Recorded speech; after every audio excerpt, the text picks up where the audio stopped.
Welcome back. Thank you for staying tuned. We're taking your calls. There's a number on your screen. You can call that number at any time. We're speaking here with former Foreign Minister Rufus Bousquet. And let's go to the PMA dispute, because right now there is this proposal, and an agreement has been signed for the Freedom Bay development near the Peters. And of course, Honorable Derek Walcott, who is an advocate of keeping the Peters untouched. Sacrosanct. Yes. Yes. Has come out in defense of, well, not in defense, opposing that development. What are your views on that development? Very simple.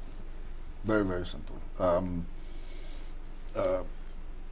Persons with a sort of an artistic bias and with a tremendous love and an understanding of nature and so on will obviously gravitate that way. A government, on the other hand, facing high incidence of unemployment and things of that nature, is going to think in terms of the quick fix, which is to bring in development. And if that is an attractive area for development, then so be it. You're going to find everything is split between the camp of individuals who see themselves standing to benefit in the short term and those who look at it in the long term. Short term, the hotel will, or the development will provide certain benefits to the economy, certain jobs in the area and so on, and people who stand to benefit from that are going to go out there and make noise about it. I will not inject my own personal opinion on this at this time, but what I will say is that the government has to take a decision, and the decision that the government takes, well, it has taken already, so really I mean, all that protest to some extent is really, I don't know, by the way to a large extent, unless people get more serious about it.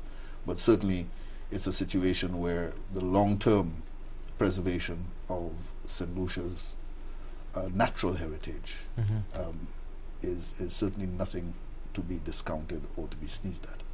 We have a call on the line. Good evening, caller. Please yes, go ahead with your contribution. Clinton. Good evening, Mr. Bousquet. Good evening, sir. The very best of 2014. Thank you very much. Wish you health and success in whatever endeavors that you will be partaking, and also to you, Mr. Bousquet.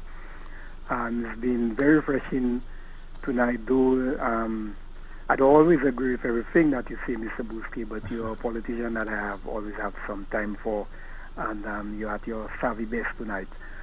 But having said so, Mr. Bousquet, whilst we ponder on the economy, there are two sectors I believe that this current, successive administrations has not gone there.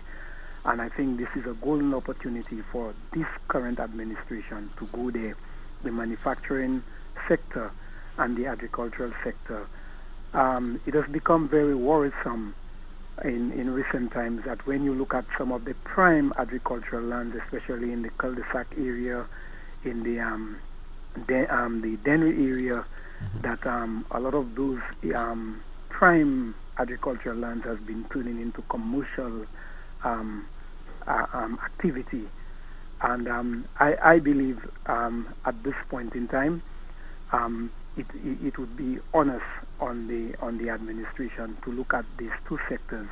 And finally, Clinton, there is something I want to highlight as well, that the successive governments has been pondering on the tourism sector.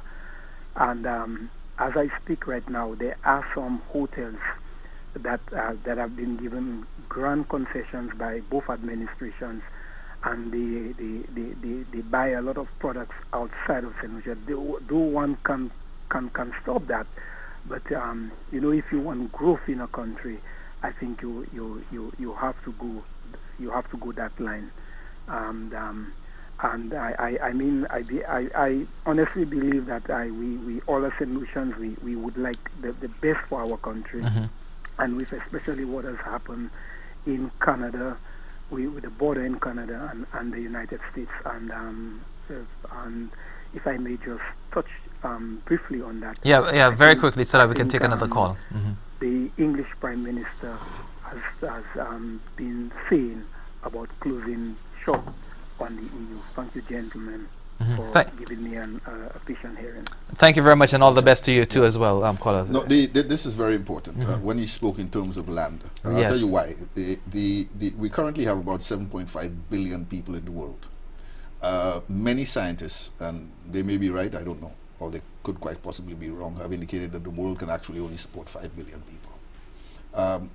Scarcity of land and food production is a very, very important issue in the world. Yes. Global food shortages, etc. And the rising costs of food is a problem.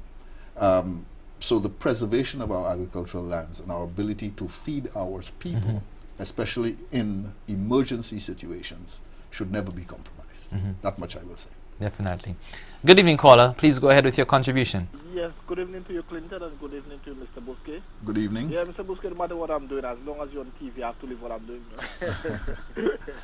Yeah, and I think the Prime Minister said that there's two major issues that St. Lucia will have to take this year.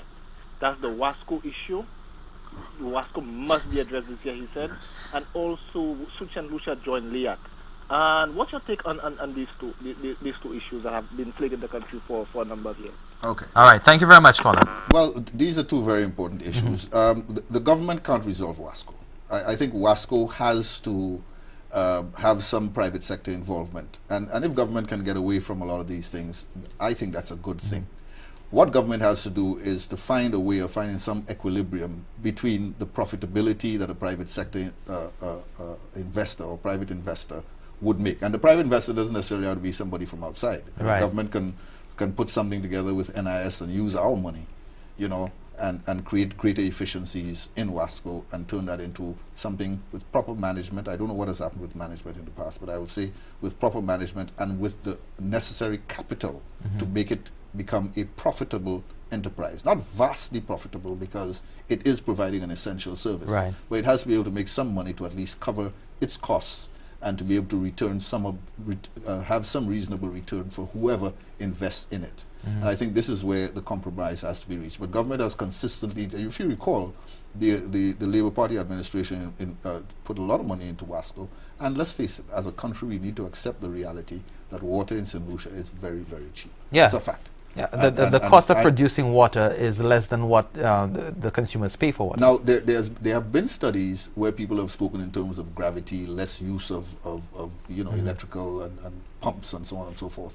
All of that has been done. I mean, they've gone over these things and over and over and over again, and we seem to just spin top in mud and consistently be digging a deeper hole for ourselves. So some solutions have to be reached quickly, and I know we need to move quickly so that we can get as many callers as possible. Yeah, and I just want to add that, you know, being involved in Wasco myself, I mean, if government gives Wasco the liberty to operate, say like Lucelec, you know, without all the restrictions. Lucelec is a travesty.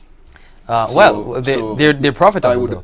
They're profitable at what cost? My God, you know, these people there. Somebody needs to go there and bell that cat. That's all I can tell you, because Lucelec can produce electricity much cheaper, and there's no incentive to do it because there's a built-in clause for them to make a prescribed profit margin. Yes. And so they just pass the cost on to the consumers. And every government that has been in this country should be ashamed of itself for allowing Lucelec to continue the way it has. We have another call. Good evening, caller. Please go ahead. Thanks for holding. Good evening, gentlemen. You know what really amazes me? The politicians, all politicians, know all the problems and have all the solutions only when they are out of office. And when they get in office, they can't deliver a damn thing. I would like someone to answer that question to me, please. They have all the solutions and they know all the problems when they are out of office. Well, I think an old man once told me, BS baffles brains. I think it's really true, you know. Okay. All right, thanks, caller. Well, I mean, I expected to hear something like that. That's highly predictable, and it's not without merit. I mean, the caller made a point, and it's a good point.